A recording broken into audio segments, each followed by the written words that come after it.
ఒక పేదవాడి గౌరవాన్ని నిలబెట్టేది చదువు మాత్రమే.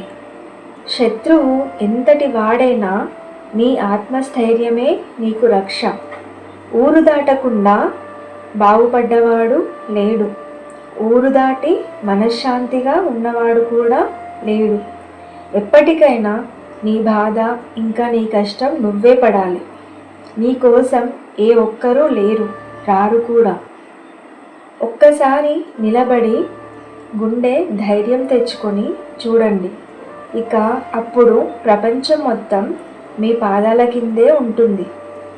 మీరు తలుచుకుంటే ఈ ప్రపంచంలో అసాధ్యమైనది అంటూ ఏదీ ఉండదు. బ్రతకడం ఏముంది? భిక్షాటన చేసైనా బ్రతకవచ్చు. కానీ ఈ మధ్యతరగతి గోడల్ని బద్దలు కొట్టాలంటేనే ఎంతో కష్టపడాల్సి ఉంటుంది. మీరు అవసరం లేదు అనుకున్న వాళ్ళకి మళ్ళీ మీరే కావాలి అనే రోజులు తప్పకుండా వస్తాయి. కాలం అన్నింటికీ సమాధానం ఖచ్చితంగా ఇస్తుంది. అలాగే వారికి గుణపాఠం చెప్పే అవకాశం కూడా మీకే ఇస్తుంది. కావలసిందల్లా కాస్త ఓపిక మాత్రమే. ధర్మంగా కష్టపడండి. ఖచ్చితంగా మీరు అనుకున్నది అనుకున్నట్లుగానే జరుగుతుంది. మనస్పర్ధలు అనేవి జీవితంలో భిన్నమైన అంశాలు.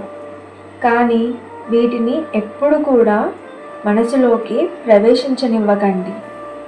ఒకవేళ మనసులోకి ప్రవేశించినా కూడా అక్కడ వాటిని ఉండనివ్వకండి. వాటిని బయటకు పంపేయండి. ఐకమత్యం మీద నమ్మకం ఉంచండి. కలిసికట్టుగా ముందుకు వెళితే చాలా దూరం ముందుకు వెళ్తారు.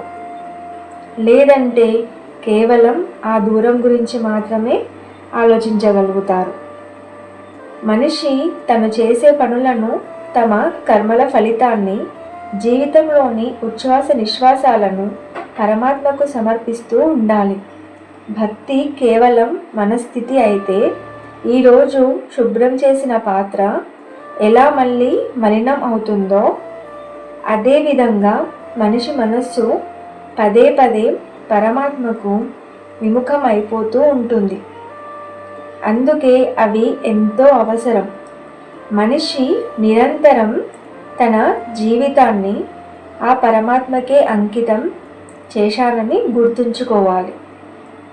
మనిషి తన జీవితాన్ని పరమాత్మకు అంకితం చేసి పరమాత్మను భక్తితో కొలుస్తూ ఉండాలి. అలాగే సత్వగుణం అనే సంపదను పదిలంగా దాచుకోవాలి.